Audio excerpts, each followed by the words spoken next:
If you've been going around the good old internet looking for the right podcast to fulfill your New York Yankees needs, well, I'll be the first to deliver the good news to you. You have found it. Here on Yapping Yankees with me, your host, Mike Scudero, you and I will be discussing the latest news, takes, and talk throughout the entire Yankee universe. Oh, and there may be some ranting on my behalf. Yeah. Anyway, what do you say we get to it? Let's get to yapping! Well, hello there, my fellow Yankee fans, and welcome to episode 226 of the Yapping Yankees podcast. As always, I am your host, Mike Scudero, your passionate, loudmouthed, slump-busting, hopefully, friendly neighborhood Yankee yapper with the best yap in all the land, here on July 7th, 2024, with yet another extra-large order of the Yappuccino. Yes, thank you. Just gonna keep on adding the adjectives. Well, hope you're all doing well, guys. It is July 7th. The 4th of July is past us. We are heading into the final week before the All-Star break. I do not even know where to begin.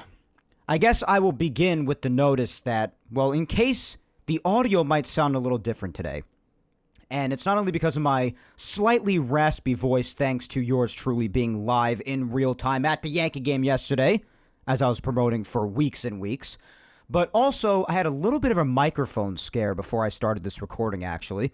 My regular first original microphone was not connecting properly to my computer. I was like, what the heck is going on? No, but for real. Literally, Vader, that is exactly what I sounded like.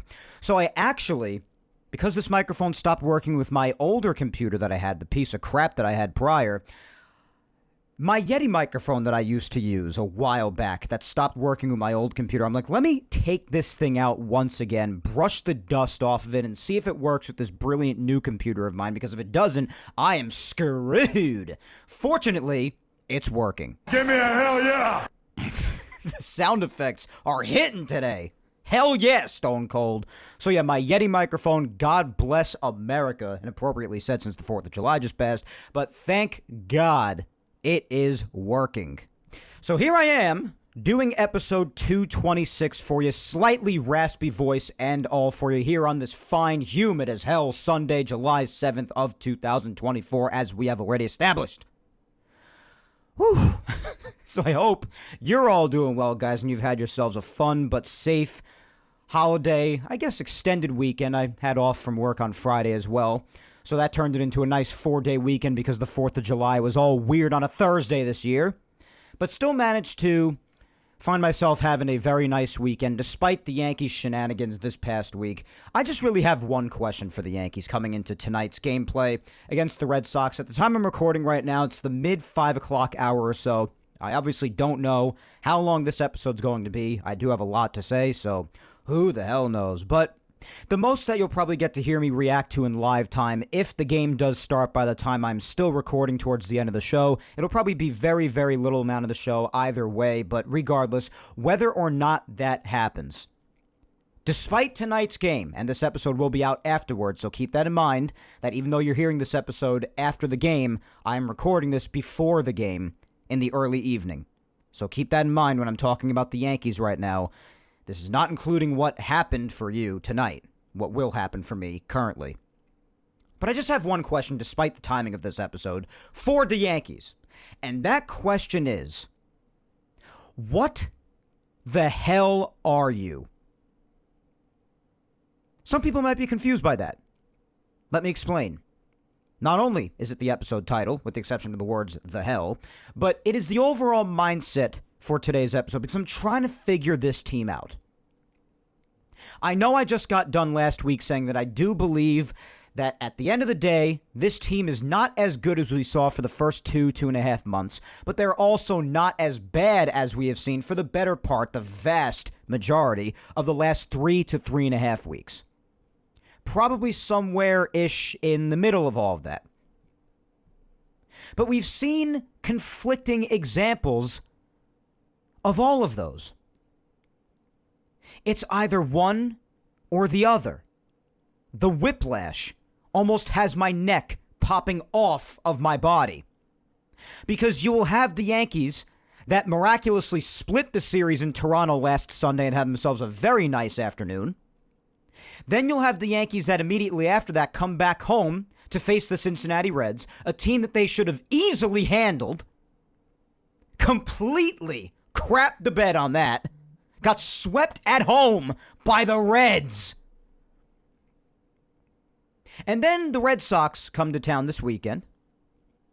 Friday night's game, the biggest travesty of the 2024 season, having the Red Sox down to their last strike with 2 outs and no one on base, with the Yankees having Clay Holmes on the mound with a 2-run lead.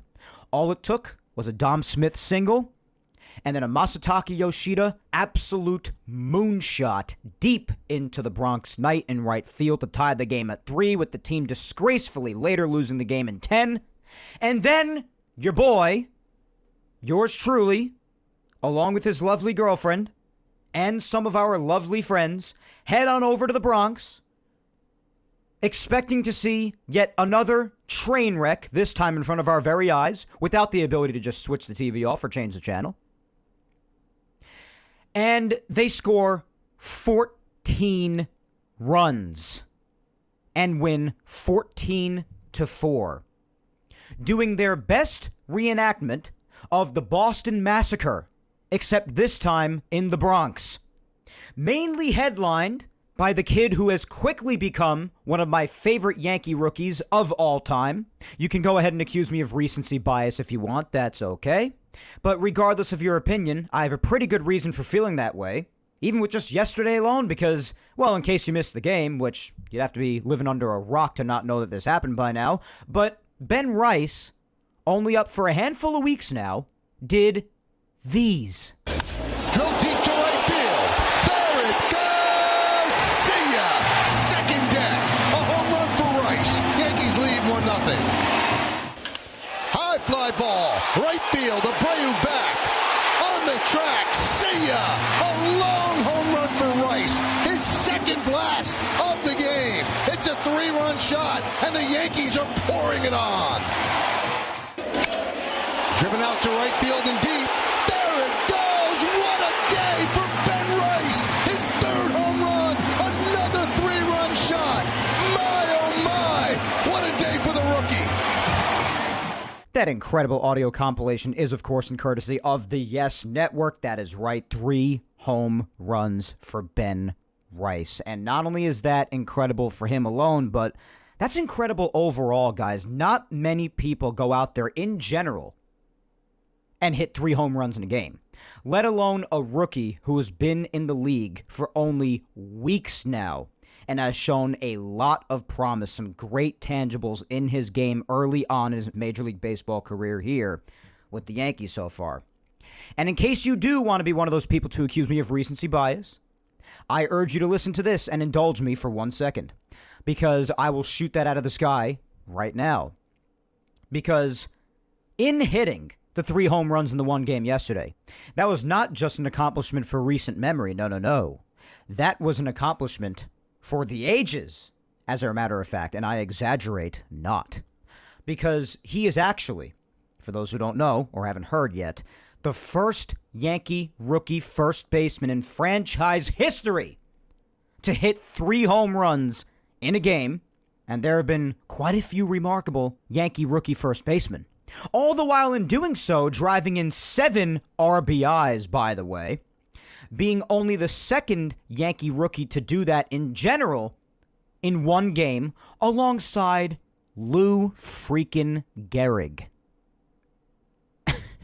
Let that register for just a second.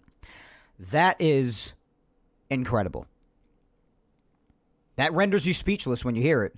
Not only is it hard to believe because of all the greats the Yankees have had in the history of their organization, but it really gives you pause because of how many greats the Yankees have had in their organization's history. So they have a day like yesterday, headlined by my boy Ben Rice. Back to my original point before I started glazing on Ben, rightfully so.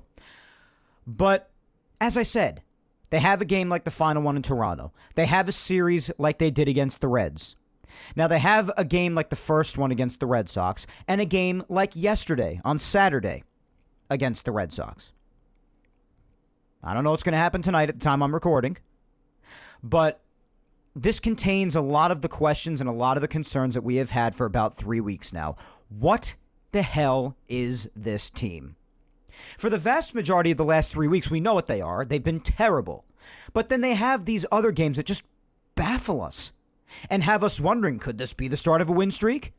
And you only hope that yesterday is the start of one, at least before the All-Star break comes in about a week.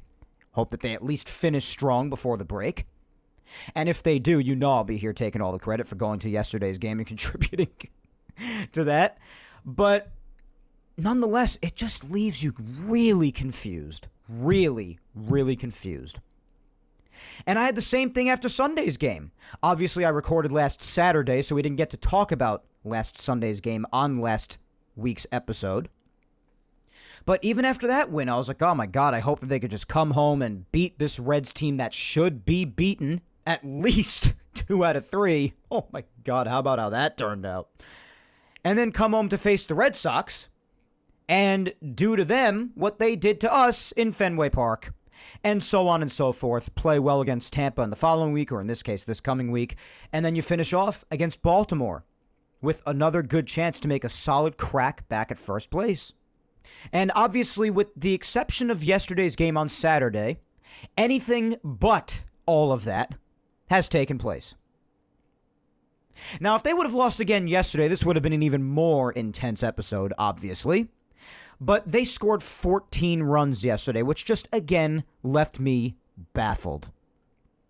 Which leads to the question, Yankees, what are you? And also, despite knowing the problems of the roster and why they have done certain things the way they have done it, at least for the most part, I'm over here wondering why it is they do certain things that they do. I'll give you an example. And I've been waiting to get this off my chest for a lot of days, so here goes. You want to go into a slump? Well, despite how aggravating and irritating and incomprehensible certain moments, especially, of the slump have been for the last 3 or 3.5 weeks, I also have the general understanding that this is a 162-game marathon of a season, year in and year out, and you are not going to play nearly as incredibly as the Yankees did for the first 2 or 2.5 months. Throughout the duration of the entire season, it is simply impossible, no matter which team you reference in the history of baseball, at least within the last 100 or so years. It is just not possible. I also understand that, of course, things like injuries do happen. Sometimes things just don't go your way. That's baseball. I understand that element of it. While I have the understanding of that, there is one thing that I do not have the understanding of. Of all the things I do understand, there's just that one little thing. And it's something I've mentioned many times before when Yankee players have done it. But there have been multiple examples of it from multiple different players even in the last week alone. Especially in the last couple of weeks. And that one thing I do not understand is lack of effort and lack of in-game awareness. Now, I understand that mistakes are always made. We're still humans in the end. So with in-game awareness, I understand that stupid crap happens. I understand that. I'm not stupid. But the staggering amount of said in-game awareness and lack of effort is startling to me. Because slumps do happen at times that are just out of anybody's control. But what is always in everyone's control out on that field is the effort given. And the effort has been questionable at times. Verdugo has had plenty of instances amidst these brutal last 3 weeks since the Boston series where he has not run out anything to first base. Plenty of instances of that. Gleyber Torres, before he got benched in the Mets series, had that disgraceful game, and then you had the excuse that his groin was bothering him. And I said, well, if it's bothering him that much to the point where he can barely even trot down to first base, maybe he shouldn't be in the lineup. Fortunately, he was benched for that, so the accountability I asked for was fulfilled. Then you had Trent Grisham with that play in center field a few days ago. Fortunately, it didn't result in any further damage, so that's okay, but still, the lack of effort and lackadaisical gameplay has to be called out when the Yankees are playing the way that they have for the vast majority of the last 3 weeks. Now, I know Trent Grisham. I know his reputation, his skill in center field, his 2 gold gloves. I respect and acknowledge all of that. That does not mean you get to give no effort on any play, especially when the Yankees cannot afford to have that right now with the way that they've played. Just the other day, you had that instance of DJ not hustling and keeping a play alive so that a run scored when Volpe was coming home in the first game against the Red Sox. It costed them a run. Volpe said, I thought the ball was foul. No, the umpire called it fair, and you probably knew that. And if you didn't, then again, that's where the in-game awareness comes in, and you need to get your head out of your rear end, my friend.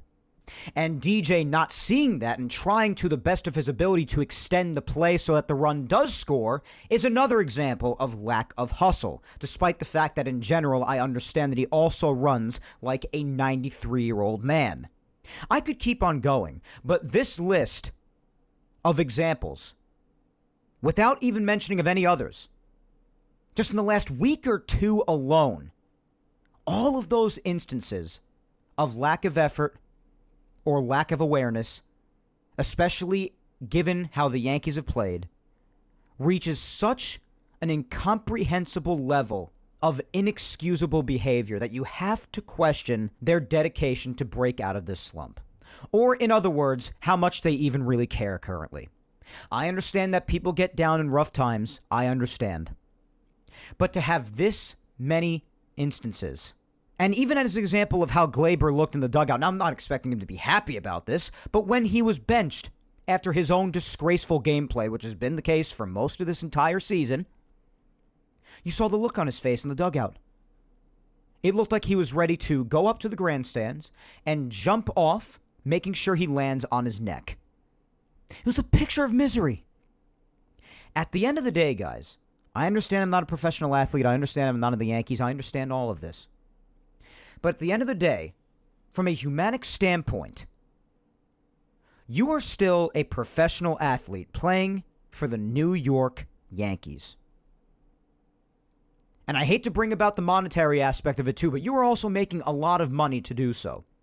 Unless you're still early on in your service time and whatnot, and you're a rookie, blah, blah, blah. That doesn't count. Talking about you're making decent money at least. Very, very decent money, even in the grand scheme of baseball salaries, to play for the New York Yankees. And you are out there not giving it your best. You're out there not running out balls. You're out there lackadaisically fielding, running the bases. Hell no. That's what pisses me off. That is when I say, I think I got to change the channel and take a break. As irritating as it still is for me, again, I understand slumps. I understand they happen. But when the lack of effort thing kicks in, I get incensed. I cannot even see in front of me. So that needs to stop. Immediately. Hopefully yesterday is the beginning of that stopping. But this, alongside the at times disgraceful pitching, disgraceful hitting, all of the aspects that has resulted in all of the Yankees' just unrepentantly awful gameplay from this last week, the week before that, and the week before that, it has all come together, come crashing together at the exact same time, creating the ugliness that has festered in these last 3 weeks. And I'm praying, just like I did with last Sunday's game to end Toronto, to end that series, I am only praying that yesterday's game could spell the end to all of that. But you get a game like yesterday, and you get a lot of the habits that you've gotten from the Yankees. And again, you just ask yourself, what is this team? Most of what they have done is textbook of what bad teams do. But I just know Even with this current roster as constructed, as low as I am on them, I just know that they're not this brutal. They can definitely be very bad, and they have been. But I know they're not this disgraceful. And I just wish they would show that more regularly. A day like yesterday did show that, but I need it to happen on more than one occasion per week, barely. If you understand what I'm trying to say. I mean, you just compare what the first 2.5 months were to the last 3 weeks. It's mind-boggling. Stats on this on Twitter came out the other day. Yes, I still call it Twitter. Deal with it. Because if you think back on it, the Dodgers series at Yankee Stadium was really the first sign of legitimate trouble, potentially, for the Yankees, especially because that weekend they were missing Juan Soto and a whole bunch of other things. But anyway, that was really the first trial for the Yankees and the first sense of difficulty in their path. But then they left to go to Kansas City and won 3 out of 4, damn near swept over there. So then after that you say, okay, maybe it could be just attributed to having a bad weekend against Los Angeles, and they bounce right back against Kansas City and get right back on the horse and go from there. But then, since then, they have not won a single series.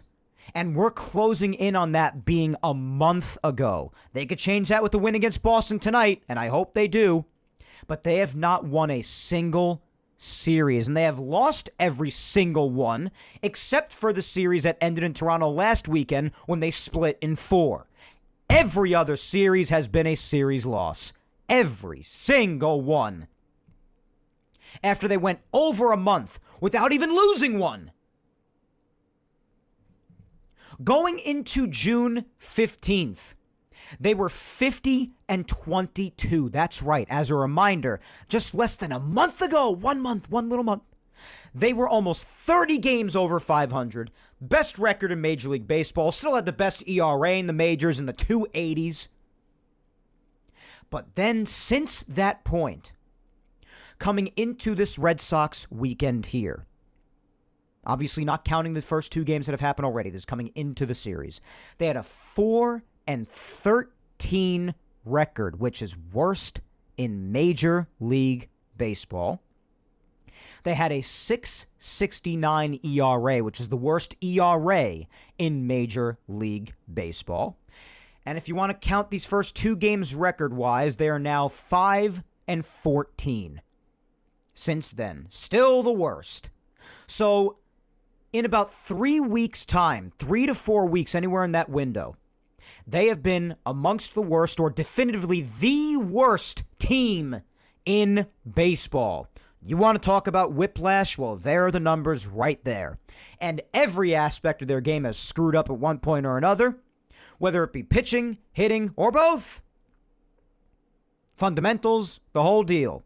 The bullpen has had a great deal of difficulty, even injuries for the most part, actually, but they have really fallen apart, particularly because, a chunk of them are nothing but a bunch of DFAs from other teams, and the Yankees expected anything different. I know they have come across their no-names and turned them into greats. Michael Tonkin's an example of one. Luke Weaver is an example of another. A couple of the best arms in the bullpen for a while now. Bafflingly so, but it is that way. But because of the injuries and others just not performing the way they should, headlined lately by our closer Clay Holmes especially, the bullpen has not been optimal a lot of the time. The starting rotation, just before Garrett Cole was coming back, they had that brutal week around that time span with Boston and Baltimore. Luis Gil having his first terrible start of the year. That outing against Baltimore in the Bronx. Carlos Rodon, at the beginning of the outing prior to his last one, when he had given up 5 runs yet again and given up 20 earned runs inside of 9 2/3 innings pitched at one point. So he collapsed. Luis Gil came back down to earth, and he's on the mound again tonight trying to break this little 3-game skid here. Marcus Stroman has been somewhat consistent. He's even had his difficulty at times, though his last start was not great at all. Nestor's actually been amongst the best, believe it or not. Really has been. And Garrett, you have him still trying to find his way. Had a bit of a rough afternoon yesterday. Didn't look terrible, but did not look great either. But his stuff is looking a bit more crisp than before as he looks to continue to work back to 100% capacity. But my point is, the starting rotation had definitely begun to falter, especially around the time, maybe a little bit before, Gerrit Cole was on his way back. I guess they just took that as a cue, as I said on last week's episode. Just say, oh, well, we can just sit back and have a great old time now. No. You cannot. And the lineup, well, a lot of crucial hitters before started to take significant steps back. As much as I love the guy, and I'm not crapping on him at all, please do not get me wrong, I still love the man beyond. Even Juan Soto hasn't quite been himself. He's been a little bit better as of the last week, but he's still at his games where he just is pretty quiet. I mean, 6 for his last 25. He has a couple of homers in the last week, so it's boosted his numbers again a bit. But before that, he was slumping for a while, and even in his last month or so, he's 24 for 94. It's a 255 average, so it's not really Juan Soto-like numbers, typically. He's still contributing somewhat, but he's not what he was to start the season for sure in the last month to a month and a half, or even 2 months. But even he's taken a bit of a step back. Even someone who loves him as much as I do can admit that. And it's fine. I believe in him, and I believe he will bounce back hard because he's Juan freaking Soto. Ben Rice has been incredible, and I do think that he needs to stay out there at first base. Yes, even when Anthony Rizzo is ready. It's not a matter of a lack of loyalty, guys. It's a matter of really studying this guy, really liking his fundamentals and his tangibles, and his first base play, and his swing mechanics, and his results that he's gotten recently that I have been waiting for a long time. Even the power. I'm not surprised by any of it. Even Brian Hoke had said that he'd been watching him do a lot of batting practices and saw a lot of balls landing in the seats and really expected the power to come surging through eventually and show in the results in games, and it very much has, obviously, especially yesterday. But we're seeing a lot of what we expected of Ben Rice recently, and I do think that first base now belongs to him. I really do. And obviously, it goes without saying what Rizzo looked like prior, so you put 2 and 2 together. Again, recency bias, fine, whatever. Maybe Ben Rice does come crashing back down to earth. He's still a rookie who's learning. But you got to ride the hot hand right now, especially with how the Yankees have been playing for the most part. And he has been undeniably incredible, so you give him credit where credit is due. Aaron Judge, what can I say? He's still Aaron Judge. He's batting .312. He's amongst the higher average hitters in the league still, so all he really needs is that batting average, man, and then he's in the Triple Crown hunt again like he was in 2022. But again, we already did the comparison between 2022 and now and still know that he is still eclipsing, and by a healthy margin, those 2022 numbers even now. Still a .312 average, 32 home runs, 83 RBIs, and an 11-18 OPS heading into tonight. It's just incredible. What else can you say, honestly? Verdugo, here's the example of another one who was a big part of the lineup prior and has taken significant steps back in recent weeks. Obviously, he bounced back very nicely yesterday, had himself an epic game-tying 2-run shot in the bottom of the third, right after some soft contact and otherwise punched Gerrit Cole and the Yankees in the mouth in the top of the third. Verdugo came back in the bottom of the third, had himself a nice game-tying 2-run shot that a lot of Boston fans didn't like because of his bat flip and whatnot. But in any event, Verdugo, despite the epicness of yesterday, has a long way to go. Because still, you look back at recent weeks of gameplay, in the last week, even with all of these games where he might get a hit or two in a game, I believe a couple of nights ago he also had a 3-hit game, and yesterday had the day he had. His average is still 233 in the last week. He's still 7 for 30, 11 for his last 61, which is still terrible if you look in the last couple of weeks or so. So Verdugo's still got a way to go. Still playing a terrific left field, but he's got a way to go. And considering he was one of the names that I mentioned before with the lack of hustle instances, that can't happen. Cannot happen. That's got to stop as well. But he's got a long way to go too. Anthony Volpe, I don't know what else to say about this kid at this point. My disappointment towards him is quickly increasing by the week. His numbers just continue to completely and utterly dwindle and collapse, quite frankly. Not even just dwindle, collapse. He's in a free fall, statistically. His average is about to fall under 250 now. He has not hit a home run in at least a month and a half now. Not that I'm too hard on him for the power. I know he's not first and foremost a power hitter. That's okay. But when you're not doing much of anything else well at the plate, you start to talk about even these certain things, even if it's not their primary element of their game.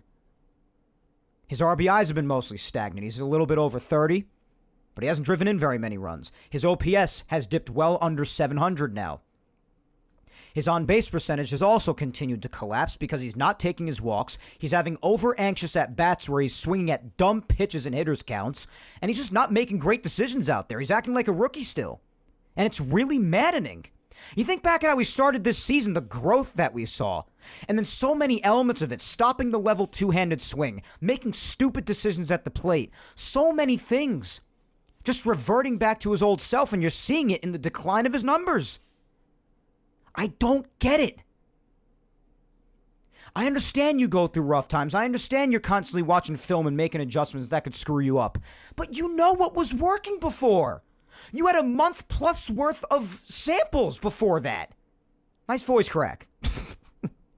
But you had so much evidence to draw back on from earlier in the year. He's still playing a great defense. Yes, absolutely. Not talking about that. But then again, even coming home, the awareness or lack thereof on the field. Thinking it's a foul ball in that play the other day that Ben Rice hit with the ground ball and DJ didn't properly extend the play. What are you doing not scoring on that? And if that extra run came home, then even Yoshida's home run in the ninth inning wouldn't have been a game tire. Maybe they still could have won by a run. These things matter, and they pile up real quick. Real quick. Even if you look at his recent gameplay, he's 3 for his last 31. He's 11 for his last 66. I mean, the numbers in the last month and a half, they're not good at all. Especially in the last week.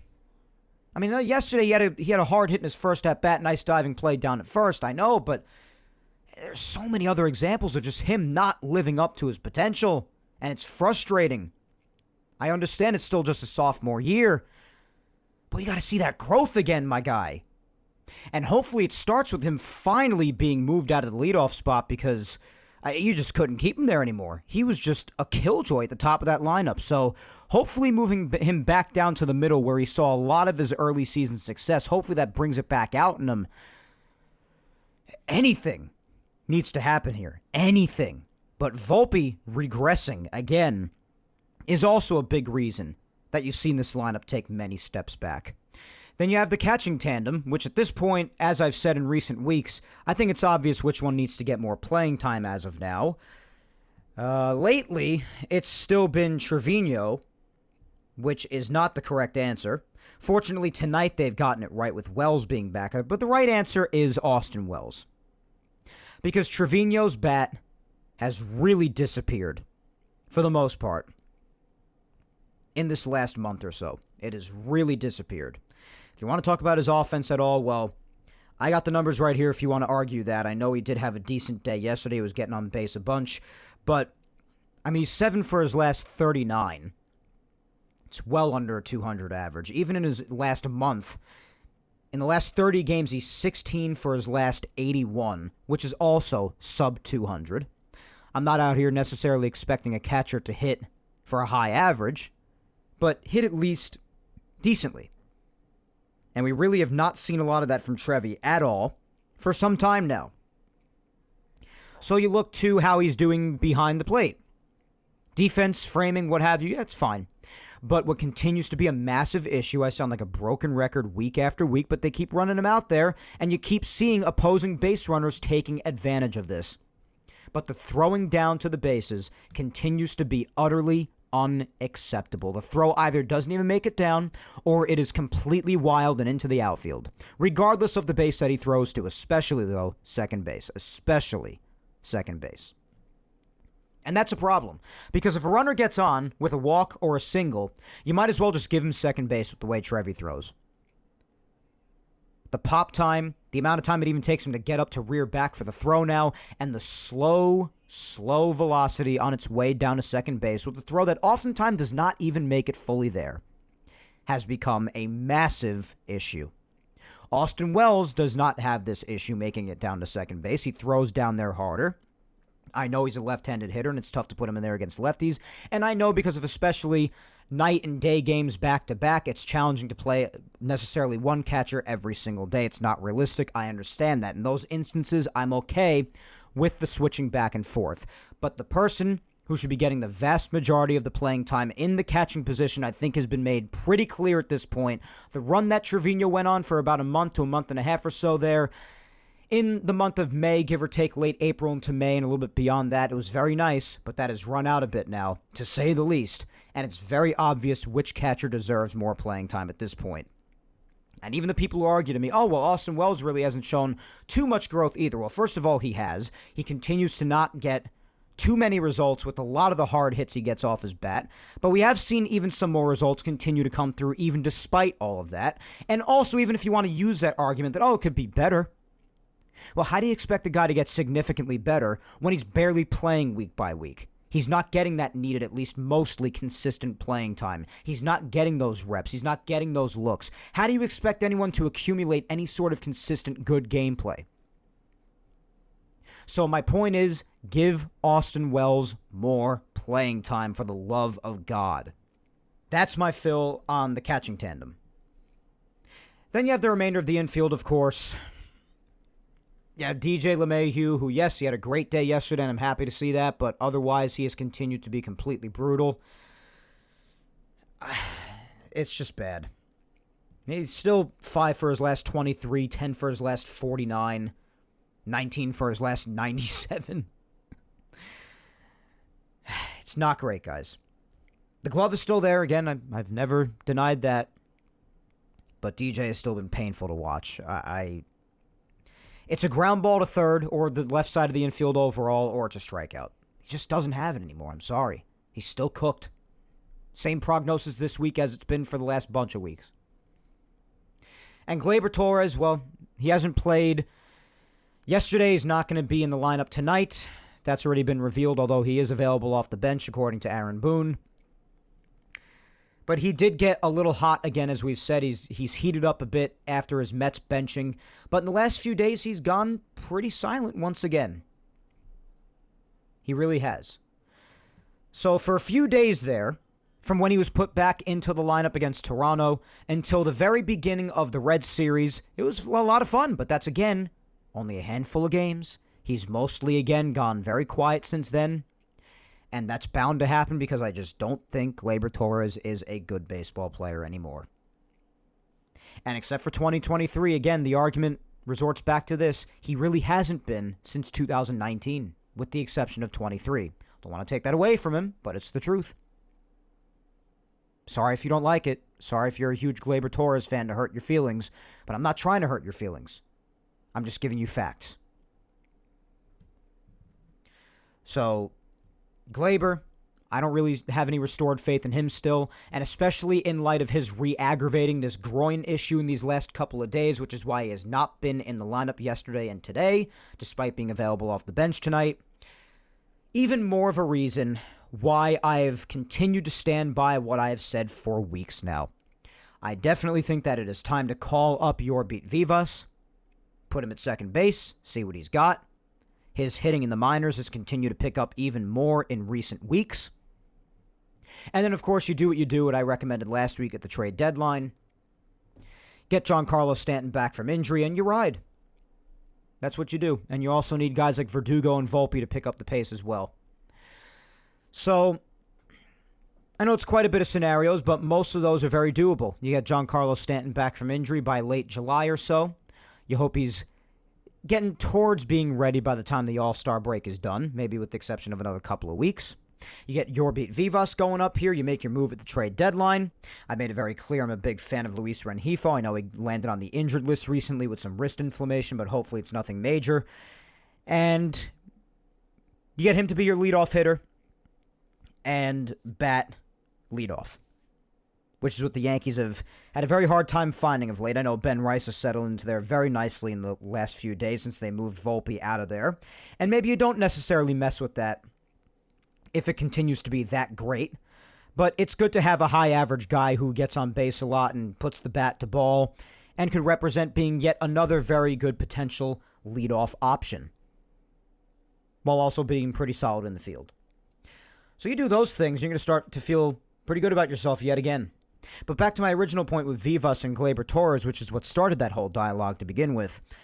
What's really confusing is that despite Gleyber's availability off the bench, I guess they really just don't think it's that big of a deal anyway, but this is a re-aggravation of an injury you have been talking about for some time now. Even at a point where at one time you also said that, it seemed to be a bit of a quad issue as well. Well, first of all, is it a quad or a groin? Not the same thing, first of all. And second of all, this is a re-aggravation. And after this happened the other day, the Yankees revealed that they are not going to get imaging for this re-aggravated groin injury. Now, a lot of the time, and I don't blame them for doing this because that's why you have the equipment, and that's why precaution's a good thing, but the Yankees have given imaging and testing to guys for farting the wrong way.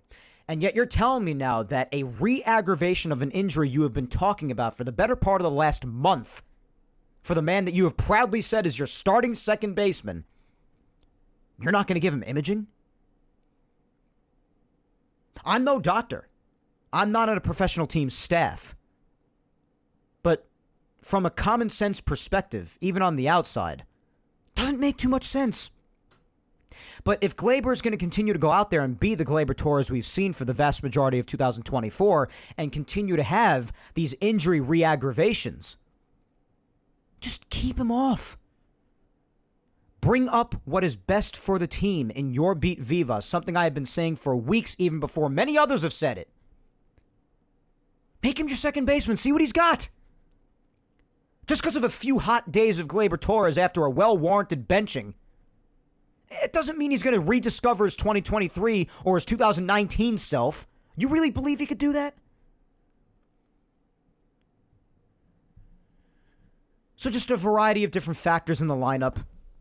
We've hit on the bullpen and the rotation too, guys. And of course, including his just brilliant night with the media the other night on Friday, you have the manager, Aaron Boone, who, again, I don't like to give too much stock to because I don't believe he is the sole voice in charge or much of a voice in general in charge, if that. Not much more than a mouthpiece, most likely. But still, despite that notion, the complete gaslighting of fans continues. The other night, Jack Curry on Yes, along with the rest of his fellow analysts on the Yes Network postgame, along with the media, very bluntly so, and I'm proud of them for doing this, in the postgame press conference, all wondering why DJ did not hustle on that play, what happened with Anthony Volpe, even asked the same thing to Volpe himself as well on that play that ended up resulting in a run not scoring when it should have because of multiple errors on that play. They asked him, well, why wasn't DJ hustling? Why wasn't the play extended? What happened with Volpe? Why didn't the run score? And Boone went on to say, DJ hustled. DJ hustled. Now, I know the typical response of, well, what else is he going to say, is going to kick in there. Well, he can say something along the lines of saying, listen, mistakes were made on that play. It's been tough out there. We still got some work to do to dig ourselves out of this rut. We're having internal discussions about it, and I'll leave it at that. Is that so bad? Is that so bad? It's certainly not worse than straight up lying or gaslighting, making people feel like what they saw with their very own eyes did not happen in reality. It's insulting to people's intelligence. And just making them even more frustrated. Not that it's your job to care about how frustrated or not frustrated the fans are, but you're also addressing the public and the media for the reason of trying to shed some light on your team and what your thoughts are on certain things. And you're going out there and blatantly telling the public that what they saw is not true. He didn't hustle. They all screwed up that play. He hustled. DJ hustled. No, he didn't! And again, even Jack Curry on the postgame called him out for this press conference, and good for you, Jack. It's stuff like that that bothers me, how stupid these people sometimes think that others are. We all saw it happen. So you got Boone pulling his usual crap.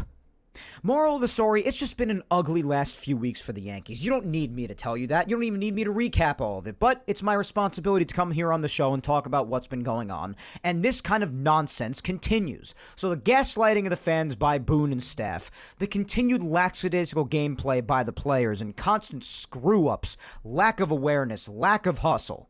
The pitching has fallen apart, especially the bullpen just really going through rough times of late. The starting pitchers a lot of the time in the last few weeks just burying the team before they even have a chance to step up to the plate for the first time. In many instances, especially in the last 2 weeks or so, just so many different things. Even bad timing of injuries elsewhere. Like with Jason Dominguez, for instance, when you could really use a healthy injection of youth and talent and something to really fire the team up and get them optimistic and fired up again. Any sort of positive change. And he gets hurt just at the right time, when Verdugo starts to slump. A lot of other injuries happen to kick in. Giancarlo Stanton gets hurt and opens up the DH spot. Jason Dominguez could have even occupied that if they didn't want to put him in the outfield. But no, just gets hurt amidst all of that going on around the same time. Everything comes crashing down around the exact same time. That's usually how it works. And we've seen a lot of that energy in Yankee land for weeks on end now, unfortunately. So all of that, and then you get how they looked yesterday and last Sunday, and it's just, I just don't know what to say. And I mean, the Orioles in the meantime have continued to pull away, unfortunately. Even the Red Sox have gotten to become a little close, which is pretty freaking ridiculous considering how massive of a lead the Yankees had over them at one point in the standings. But even they're within like 5.5 games coming into tonight, which is crazy. They were well over 10 just weeks ago. But with the Orioles, the Yankees are lucky they're not 7 games back. Thankfully, the Orioles did go through that little 5-game losing streak a couple of weeks back, and they were able to gain a game on the Orioles again yesterday, where the Yankees, because they had the 14-4 win against the Red Sox, and the A's actually bent them over. Yesterday was really crazy. I know anything can happen in any given day for baseball, but the A's beating the Orioles 19-8 yesterday. The crappy A's, beyond a surprise, but because the Orioles were doing a little bit of their losing of their own in the last few weeks, and also yesterday helped the Yankees gaining a game back, the Orioles did unfortunately win this afternoon. So to even maintain this 2-game deficit, the Yankees have got to win tonight and win this series against Boston. But the Orioles could have done a hell of a lot more winning amidst this extreme Yankee losing also done in these last 3.5 weeks or so. And they could very well be like 6-7 games up on the Yankees right now. But the Yankees are still close, which makes this series next weekend in Baltimore even bigger. So that's the positive. And yesterday could very well be the sign of a turnaround possibly, and finally the end to this multi-week horrible gameplay by the Yankees. Or it could just be a blip on the radar and right back to the suckiness. It just depends. We don't know until tonight's game is done and we see what happens in this final week leading up to the All-Star break. But you hope for the best, because that's all you can do. So, that's my general overview, guys. Just a lot to talk about. And again, so much of the Open eaten up by it, but a lot to talk about. What can I tell you? But you just hope and pray that they finally win a damn series tonight for the first time in almost a month. You continue to hang right there with the Orioles in the same breath as that. And also this could hopefully mean, too, that you forge a new path as to how brutally you've done against your fellow AL East opponents, if you're the Yankees as well. Because if you look at their stats against their American League East opponents, it has been very bad. Very bad. They play like crap against the American League East, and that's a factor. They've had that factor for a long time now in certain seasons in the recent past. So let's just forge a new path starting tonight. Please. Please.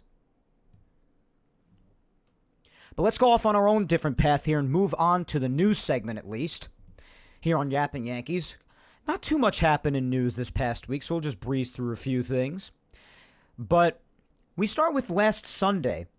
Very baffling here, but Sunday the 30th, since I recorded the show again last Saturday, we didn't get to talk about anything on Sunday, and a big point of discussion was whether or not we were going to see Juan Soto in the lineup. And my opinion, along with basically everybody else, was that we weren't going to see him in the lineup. Obviously, there was all that talk with the hand issue. Well, it turns out that on Sunday, we were all correct. Leading up to about 5 minutes before game time, at least. Really, really bizarre. Haven't really seen something quite like this, but literally 5 to 10 minutes before game time, they put him into the lineup. Literally, I'm not even exaggerating, 5 to 10 minutes. So he's back even sooner than we had hoped for, back into the lineup, after we had just hoped that at the earliest we'd see him on Tuesday against Cincinnati at the stadium. But he came back right away on Sunday. So Soto's been back since then. So that was the first big piece of news from earlier on in the week. And go figure, he singled in his first at-bat, followed by Judge's 31st of the year. So there's that. Then you had some roster moves leading into that day because the Yankees had finally DFA'd Phil Bickford. After all the ranting that I did about him on last week's episode, how crappy he's been, yet another just terrible DFA pickup for the Yankee bullpen. Well, the Yankees finally DFA'd him heading into Sunday, thank God. In turn for that, they selected Josh Maciejewski back to the active roster. You may remember him from a while back when he had a brief stay on the roster some time ago, where they brought him back on in turn of DFAing Phil Bickford.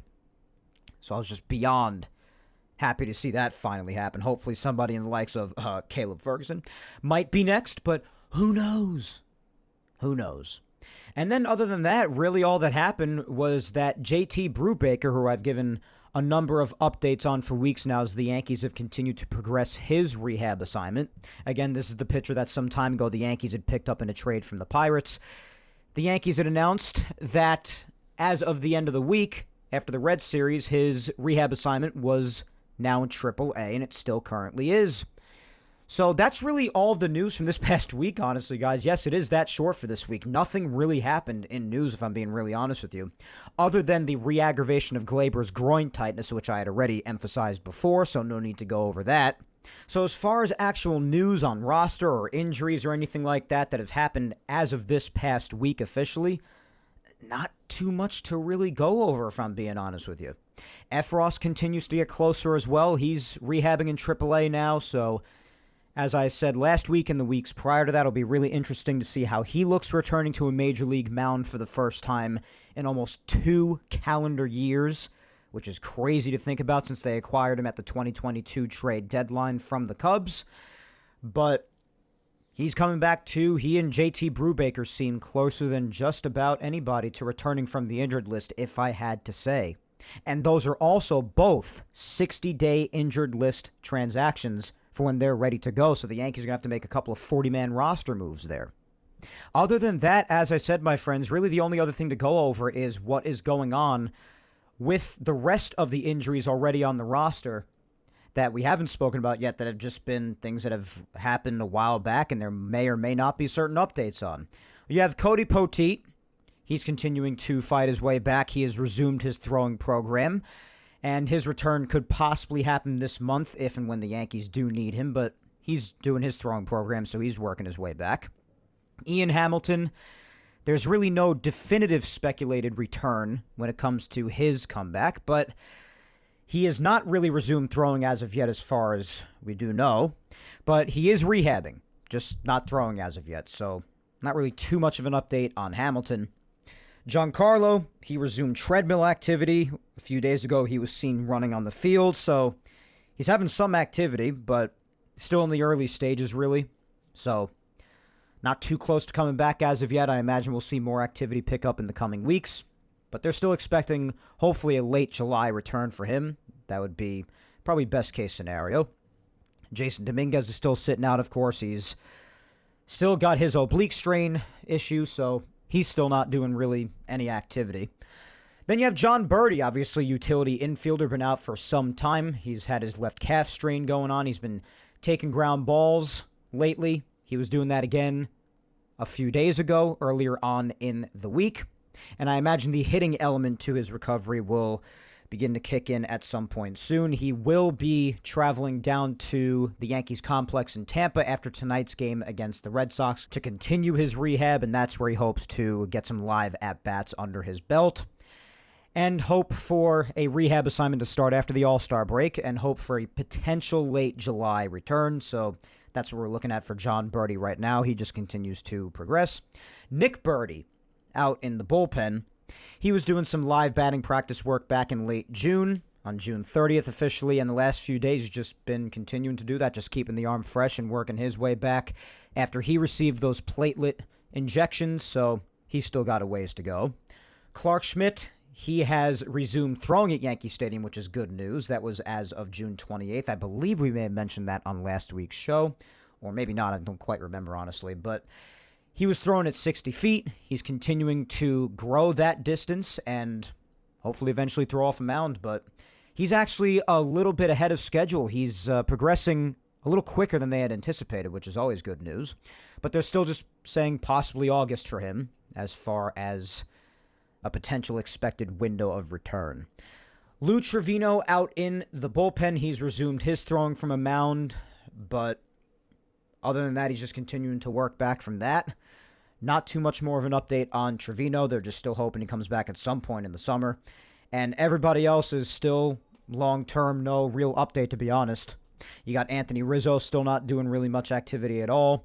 Everson Pereira's not coming back till next year. You got Jonathan Loáisiga not coming back till next year. So you have all your other long-term factors after that. So that's really all for news, guys. Bit of a shorter segment this week for that.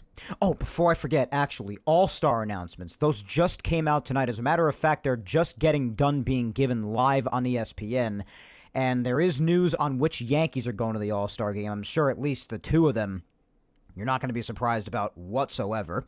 Obviously, two starters in the outfield for the American League. It's going to be Judge and Soto playing right alongside each other in the outfield, so that's really cool, and they've both expressed a lot of excitement for that opportunity happening in the All-Star game. So that was confirmed some days ago, but also just like double confirmed tonight in announcing everybody else, including the reserves. But also just one more name to really give out as far as the Yankees, and this one I'm kind of surprised about given really how bad he's been for the better part of the last month or so, and that's Clay Holmes. I mean, I know that especially in the first couple of months he didn't even have an ERA, and that's phenomenal, but in recent time, in the last month or so, a lot of his outings have just not been good. So I'm kind of surprised Clay Holmes got the nod for this. I mean, good for him. I'm not mad about it or upset for him.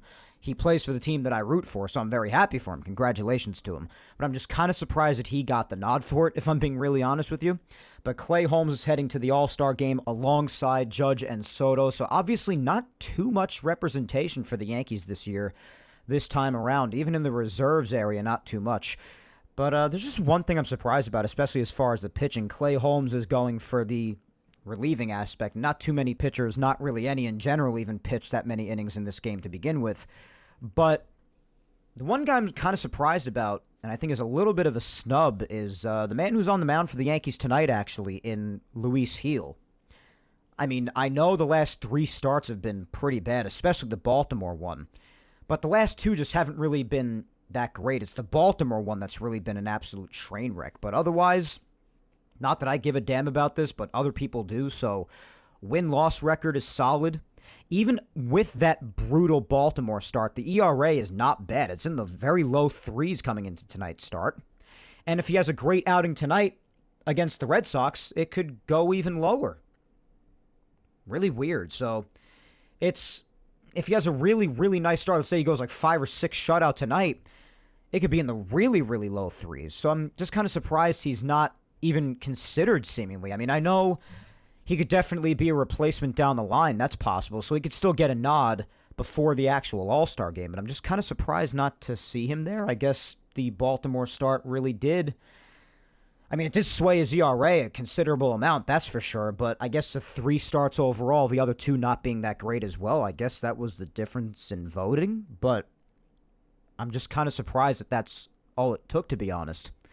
So I think it might be a little bit of a snub for Luis Gil here, honestly, especially if he has a great start tonight against the Red Sox and maybe even one more before the All-Star break. I mean, could be a bit of a snub example there, but otherwise, that's the All-Star game representation for the Yankees, guys. Definitely didn't want to end the news segment forgetting to include that. That is big news that is being given out tonight as far as All-Star game inclusions for our boys here, but that is the deal with that.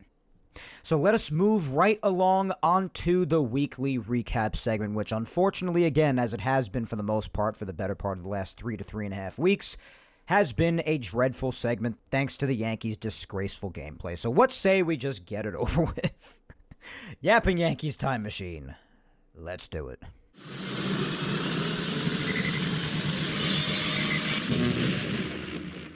Alrighty, my friends. So obviously, as I was saying earlier on in the show, last week's episode was done on Saturday. It was recorded on Saturday, so we didn't even get to talk about the Sunday game to end the Toronto series. But as I was alluding to earlier, this was a very good game indeed. Garrett Cole retook the mound, and I was talking about how awesome it would be to see him take those next steps in his return to full capacity, hopefully. He definitely did take that next step forward, throwing 5 innings of 1-run ball. The stuff looked a lot better, only giving up 3 hits, 1 walk, and 6 strikeouts, so the strikeout numbers came storming back.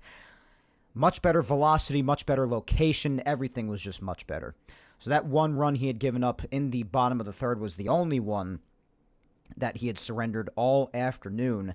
It was just on an RBI single by Justin Turner, but otherwise, the offense from there just did their thing. Aaron Judge with that 2-run shot that I had mentioned earlier on in the show, and Juan Soto's returning at bat with the hit prior to that. Then, shockingly after that, in the top of the second, DJ LeMahieu had also come through with an RBI single. I say shockingly because we know how brutal he has been for almost a month and a half now. More so than not, so there's that. Juan Soto drove in a run with the bases loaded with a walk.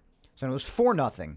Then up 4-1, DJ LeMahieu actually came through with another double. Holy crap! I know! Doesn't get a double in about a month or any sort of extra base hit. And then he gets 2 doubles in 1 weekend. Unbelievable. But that drove home another run, made it 5-1. Trent Grisham got a 2-run double after that to make it 7-1. And then a Ben Rice RBI double made it 8-1, which was the final. And the Yankees, as we were hoping for last weekend, thankfully escaped Toronto with at least a split. And Garrett, of course, got the win for the start as well, his first of the year. Off day on Monday. Then they returned to the Bronx on Tuesday the 2nd to start their series against the Reds. And this series, as I mentioned earlier on in the show, was just an embarrassment. Absolute embarrassment. You were hoping and expecting at least a series victory despite their difficulties with winning series in the recent past. But not even against the Reds could they pull something like that off. As a matter of fact, they couldn't even pull off salvaging a single freaking game because they got their asses swept right in the Bronx by a sub-500 team. Not pleasant. Luis Gil took the mound for the first game, only went 4 innings, allowed 4 runs, and the stuff just wasn't really crisp once again. 2 hits, 3 walks, 3 strikeouts. Not great. So the strikeouts a little down, walks up. Just once again was not a pleasant outing at all. After him, Caleb Ferguson gave up another run as well. No surprise there whatsoever. Fortunately, the bullpen held it down from there and actually allowed the Yankees to get very close to making a potential comeback after being down 5-0 because the offense actually managed to surprisingly show a little bit of life.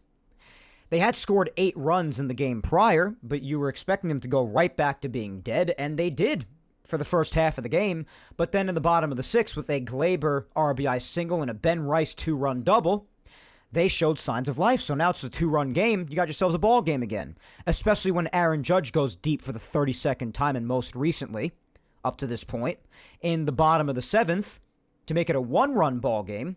You're saying, oh my gosh, they could actually come back and win. I mean, they were facing Ashcraft, who really wasn't a good pitcher at all, hasn't been the entire year for the Reds, and they're finally showing some signs of life. But unfortunately, in the bottom of the 8th and the bottom of the 9th, really not much happened at all. As a matter of fact, it was pretty staggering how lifeless things were looking. And it was really pathetic how they ended up going down, honestly. Last couple innings, nothing happened. It's just bad. Lost the game 5-4. Tough loss. And then they had another tough loss on Wednesday night because Rodon took the mound. And finally, I would say that this wasn't a bad start necessarily. Certainly a vast improvement over his prior three, but still not crazy good. 5 1/3, 3 runs, 3 hits, 2 walks, 8 strikeouts. So it wasn't a bad start, but it also was not a great start by any means. He was a couple outs away from what is technically described as a quality start, 6 innings and 3 runs or less. Didn't quite get there, but it was mainly because, of course, the offense, too, was absolutely and utterly dead. Rodon did give up an early 2-run shot at the top of the second inning to, characteristically so in the last prior few starts for him, put the Yankees in an early hole once again, and then one more run in the top of the fifth after giving up a home run to Stuart Fairchild, of all people. But the offense, once again, was also dead with the exception of a 2-run double by Anthony Volpe in the bottom of the 7th, and nothing else was able to be scraped together in the Yankees' just 5-hit effort all night. Even the Reds, who scored 3 runs, they only had 3 hits too. Wasn't an offensively charged game per se. But again, in the 8th and the 9th, Yankees couldn't get it done. Ben Rice led off the bottom of the 8th with a walk, but then Glaber, Verdugo couldn't do anything. The usual characters. DJ actually did end up getting a hit, but then Trent struck out. Trent Grisham. And in the bottom of the 9th, Austin Wells started off the inning with a walk as well. Why they didn't start this game, I don't know, but they both came in late. Did Rice and Wells. They both reached base with a walk. Nice at-bats for each of them. And then what I was talking about before with Anthony Volpe having stupid at-bats, well, this is just the pinnacle of it. Being in a hitter's count right off the bat, and then, well, pun intended, and then reaching out for a ball, lunging out for it, and grounding into a double play, and completely killing any sort of rally the Yankees could have had in the 9th inning. And Soto would fly out, and that was the end of the game. So again, by one little run, the Yankees fall to the Reds and run the risk of getting swept on Thursday, the 4th of July, which would end up happening. Now, I was having a nice day up to this point. I was going out to a very nice barbecue out in eastern Long Island to a friend of my girlfriend Victoria's. And we were having ourselves a nice afternoon, had some fun plans that we saw through, and hopefully a nice Yankee win would have gone very nicely along with it. But there came a point where the Yankees ultimately found themselves down 8-2. Yes, 8-2 to the Cincinnati Reds, where I said, you know what? I think I'm going to go enjoy the rest of my afternoon. Because Marcus Stroman was on the mound, 5 innings, gave up 5 runs on 3 separate homers. Top of the 2nd, top of the 3rd, and then a 3-run shot by Spencer Steer in the top of the 5th. So the Yankees, again, similarly to the first game of the series, found themselves down 5-0.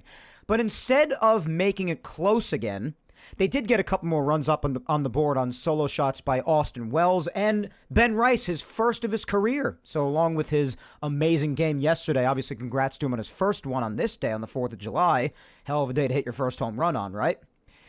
So they're getting kind of close, couple of runs, but then instead of adding on to that and making it even closer, a 3-run triple was given up in the top of the 7th by Jake Cousins out of the bullpen. 2 of the runs were charged to Tim Hill, who was in prior, and then the rest, obviously, to Cousins himself, the remaining runs. So that made it 8-2 at the time, and that is the point where I said, I'm just going to go enjoy the rest of my afternoon. And the final score was 8-4, only because in the bottom of the 7th, Juan Soto chose to hit a 2-run shot, his 21st homer of the year. And the Yankees lost by a score of 8-4. Stroman, his record getting knocked down to 7-4, ERA now up to 3.58 himself. And Frankie Montas, really until the very end of his start, up until then, but still overall a nice outing.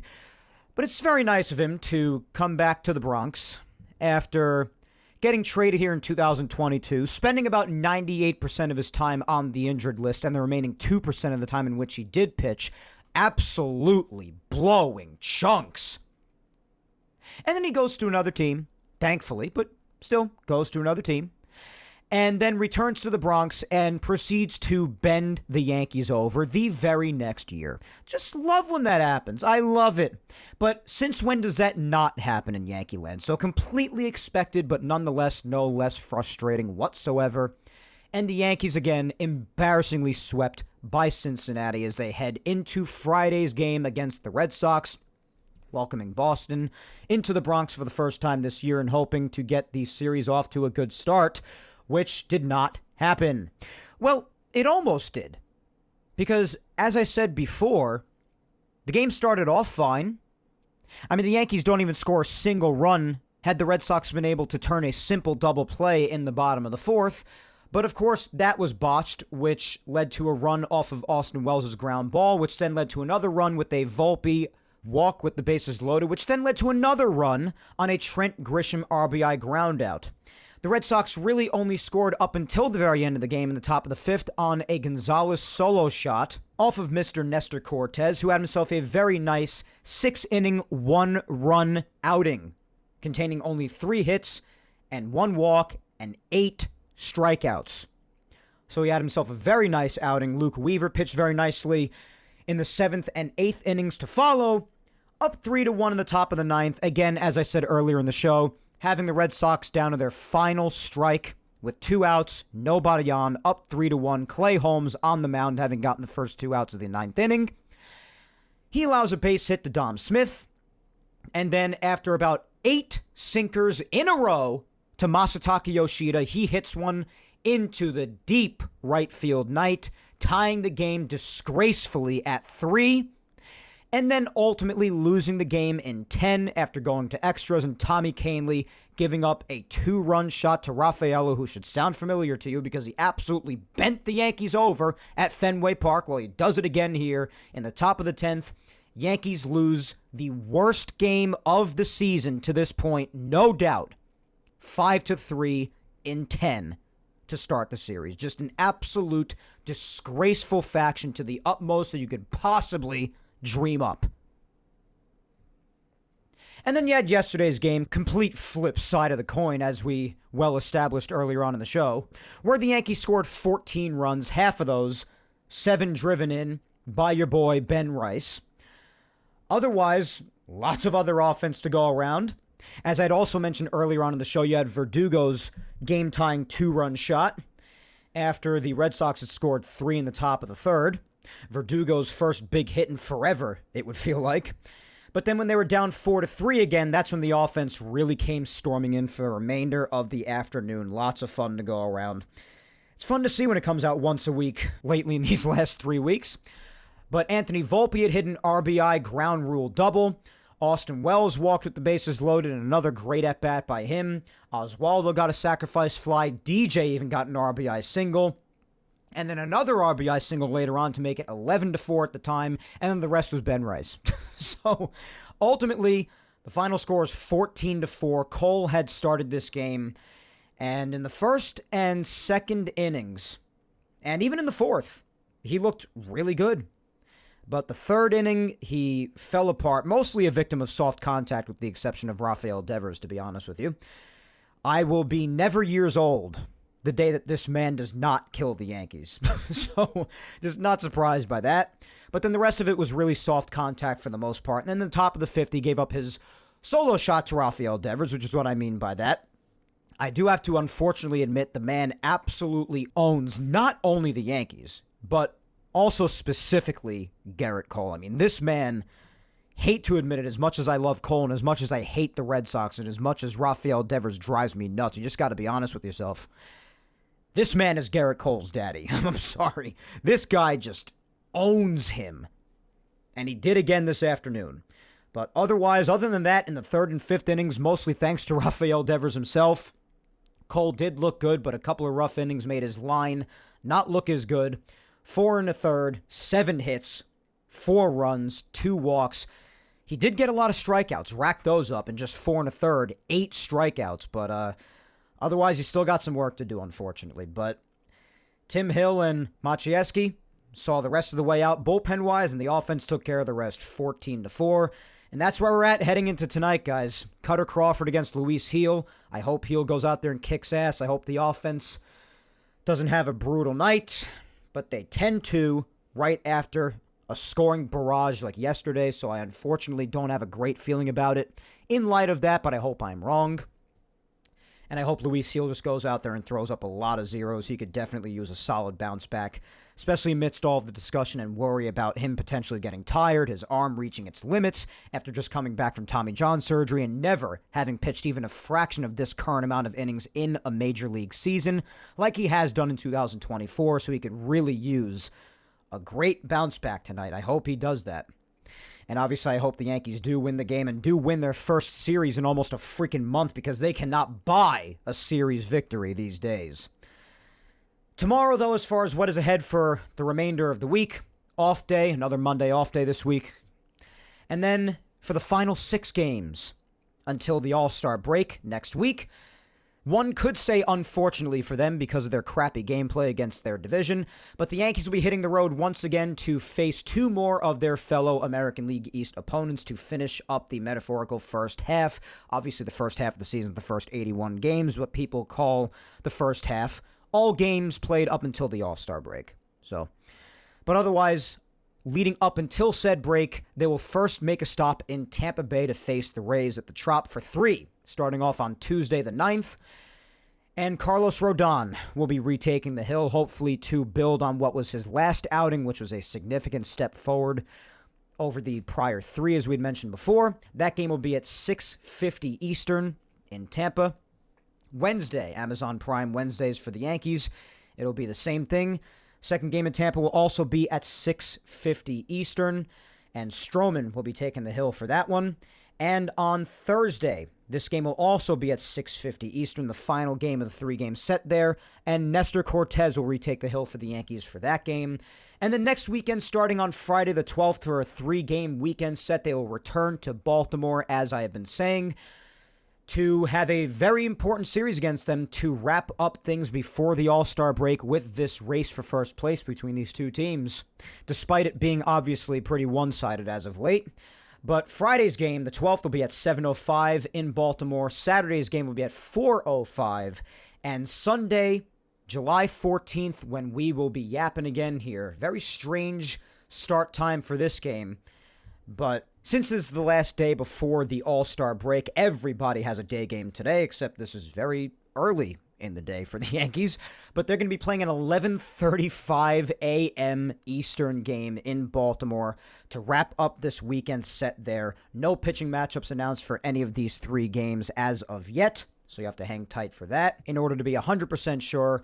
But then that is all, guys, because on Monday the 15th will be the Home Run Derby, Tuesday the 16th will be the All-Star game, and then action restarts the following weekend on Friday the 19th for everybody. Wednesday and Thursday will be off days, and so on and so forth from there, my friends.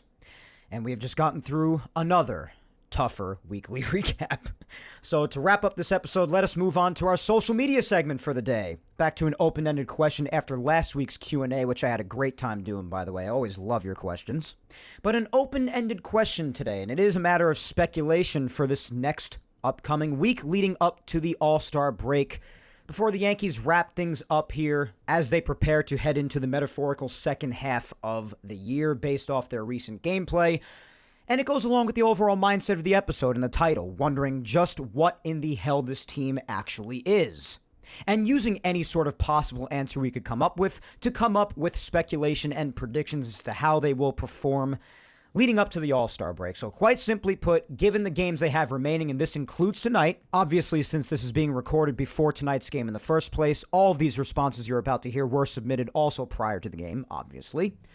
So of course this does include tonight's game, but the open-ended question for this week's social media segment is, what do you think the Yankees' record will be in the final week stretch here before the All-Star break? And I did emphasize that, obviously, since this is before tonight's game, that tonight's game is included in that. So in this coming 7-game stretch, what will their record be? I think that I'm actually predicting a win tonight for the Yankees. I know, against my better judgment, but it would be their first series win since the Royals series victory in Kansas City, which is ridiculous to think about. But I think they win tonight. I think they'll win 2 out of 3 in Tampa and then lose 2 out of 3, unfortunately, in Baltimore. Now, it could definitely very well be worse than that, especially if the Yankees return to their usual crap in tonight's game. But I'll believe in them and say 4-3. with that logic. Could very well be 3-4 or worse. Definitely not saying it can't be that. But I think anything 4-3 or above would be okay. I would take that. But that's my official prediction. Let's hear some of yours. Let's blow through these and see what you guys think. At I'm Groovin says they have a tough stretch, Tampa and Baltimore next. I say they go 4-3. I'm going a little bit with my heart, hoping Verdugo, Cabrera, and Volpe are going in the right direction. Crazy that I'm hoping DJ can at least hit singles. Hope so, man, especially in the case of DJ, who looks like he is just about ready to be done with his career, as I've said many times. I know he had the good day yesterday, but God, I just have no hope for him. I really don't. At E4 Mafia OG says 7-0. That would be terrific. Oh my gosh. That is optimism off the charts, but my God, that'd be great. At B Welch 1943 says 6-1. Wow. Okay. So got a lot of optimism early on here. Next, we got my buddy James at Rebirth Chaos 09, one of the many people I saw at yesterday's game. It was great to see you as always, buddy. James says 4-3, and that's just being optimistic. I need to see more from them before I'm an official believer. Well, 4-3 or better I'd take, like I said before. Just make sure it's any sort of winning ball. But, yeah, I agree. Gonna have to see more and not have them pull another disappearing act tonight after scoring 14 yesterday. Up next, we have at Mike B _923 saying 3-4. I say they do win tonight's finale against Boston and one game against Tampa and Baltimore each. But now that I said that, watch them go 7-0 or 0-7. Oh my God, I hope it's the former. If it's the latter, I'll just jump off a roof. Jesus. Rebecca at Peace Now for Life. Rebecca says, Maddie and I say 5-2, Mike. I feel like they woke up yesterday. Well, like I said before, if they did wake up yesterday and I was there in attendance, I will be insufferably taking all the credit. And continuing to refer to myself as a slump buster. If not, well, then I'll just go screw myself, I guess. But 5-2 would be awesome. 5-2 would be awesome. Laura at Laura _Icemont. My buddy Laura, another one that I saw at yesterday's game with her awesome boyfriend Alex. Shout out to you two. But Laura says 4-3. It could be higher if the Yankees win tonight and keep the hot stretch going. Yeah, I hear you. As long as it's a winning record. As I said before, I'll take 4-3 or better. At Bill Brown 35 says 3-4, but hoping for 4-3. I hope for that too. I mean, I think that'd be a win in my book, considering how they've been playing for weeks now. At NY Sports Girl 30 says 5-2, get to 60-38 going into the break. I'd be more than down for 5-2. At Eric _Pella says 2-5, and that's optimistically. I can't say I blame anybody for feeling off about this team despite yesterday. I really can't blame them. Spencer at Musician DMD, my good buddy Spencer. Good to hear from you, my friend. Yankees will reach 57 wins before the All-Star break, Spencer says. They will struggle with their current limitations, but they'll reach 57. That's what I'm going with. All right, so 57 because they have 55 now, so that'll make them 2-5. Ugh. Well, listen, I can't completely disagree with that. Like I said, with the way they've been playing, I mean, yesterday aside, I can't blame anybody for thinking this way. So, I mean, fair enough. Let's do our final two. That'll actually wrap us up earlier than we have wrapped up in a long time on this show. Let's do that for once. First up of the final two, as always, is my lovely girlfriend at Vic Salimo. And Vic says, I think 4-3. After yesterday, they have potential for a hot streak, but I think they'll slow down again before the All-Star break, honestly. They need to keep the momentum going. Yeah, fair enough. I mean, like I said before, for all we know, like they usually have the habit of doing, after having the game that they had yesterday, they could go right back to being crap tonight, or they could win tonight and keep it going, and like you said, keep that momentum straight through to the break. I mean, it could go either way. If they come out dead again tonight, I don't think it's going to be a good week coming up. I mean, maybe a little bit more against Tampa, because Tampa's just really not it this year, so maybe. But you can't even say that, because the Reds should have been it earlier this past week in the Bronx, and they got embarrassed. So you can't even say that. So, I mean, who knows? I think a lot of it's going to be predicated on what happens tonight. And I could feel either way tonight. I think they could get it going, or they could just do exactly the same thing that they did after last Sunday's game and go right back to sucking after having a great game. Either thing could happen. I don't know what to think. Regardless, though, as you said, 4-3, and as I said, I'm inclined to agree with that optimistically. I hope that's what happens. And last but certainly not least is my mom, Julia Gina Scudero. And my mom says, so glad you got to witness yesterday's game in person. So am I. Trust me. Especially if they come out like duds again tonight, Mom will be like, well, I guess they need me there. This is a tough question to answer after watching our Yankees pull off a 14-4 win coming after no wins the entire week prior, going back to the Toronto series on Sunday. I would have liked to see what they do tonight before I say, but I'll answer according to what I hope, as opposed to the recent reality of how this team has been playing. I will say 5-2. Try not to laugh, but I'm hoping they come back, just being ignited by the amazing gameplay of Ben Rice yesterday. Let's hope. Let's go Yankees. That's very optimistic, Mom, and I respect that. I respect either way. There's really no predicting it because they'll have their occasional great games, and then most of the time they'll suck. These days in the last 3 weeks. So, in the last 3 weeks, they have been amongst, if not the very worst team in baseball. So, it's just not great times, but you hope that something like that yesterday, something as iconic as a Yankee rookie doing that and exploding for 14 runs, is even more reason to possibly start to turn it around, but who the hell knows? But very optimistic indeed, and I am right there hoping with you, Mom. But I do thank you, and I thank the rest of you, along with my mom, for all of the wonderful replies. As always, another great social media segment in the books, along with episode 226 overall today, my friends. It did go by very fast, much shorter than the last couple episodes by about a half an hour, that's for sure. So that's a lot of time chopped off, but I figure why not let us off the hook a little bit early for a change, because anyway, regardless, all of us are pretty limited in our desire to talk just about any and all Yankee baseball these days with how awful they are, so I figure why not cut it off a little bit earlier than usual. So that is all for 226 today, my friends. But remember to follow me on all socials if you do not already, as always. Facebook fan page, Mike Scudero NY. Twitter or X is at Mike Scudero. And my Instagram is MikeScuds97. Please also subscribe to all 4 of the platforms that Yapping Yankees is available on if you have not already. That's YouTube, Apple, Spotify, and SoundCloud. Be sure to leave a like, comment, and also subscribe to any or all of the 4 platforms it is available on, my friends. Show your love like you all always do such a great job at doing.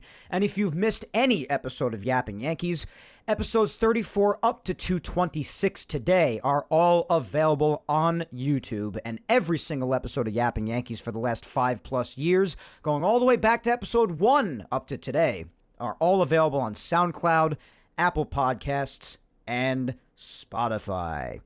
But once again, I thank you 3,000 for listening to me yap today. As always, my good friends, I have been your host, Mike Scudero, and we shall yap again next Sunday, July 14th, when I come at you with episode 227 of Yapping Yankees, the final episode before the All-Star break as we prepare to head into it at that point. But until then, guys, as always, hang in there, be patient, stay safe, look out for your loved ones, go ahead and kick life's ass this week, as always, my friends, despite what the Yankees do tonight and for the remainder of the week. But of course, we all hope that the remainder of the week is at least somewhat pleasant, starting tonight. Obviously, listening, you already know the result of tonight because this is coming out after the game, and I pray for all of our sakes, but especially yours, since you're the one listening, that you are listening to this in a good mood and not a bad mood. And we can celebrate the first series win since the Royals series, and not yet another series loss heading into another off day on Monday. Oh my gosh. Godspeed, my friends. I'll talk to you next Sunday. Take care. May God help us all. And let's go, Yanks.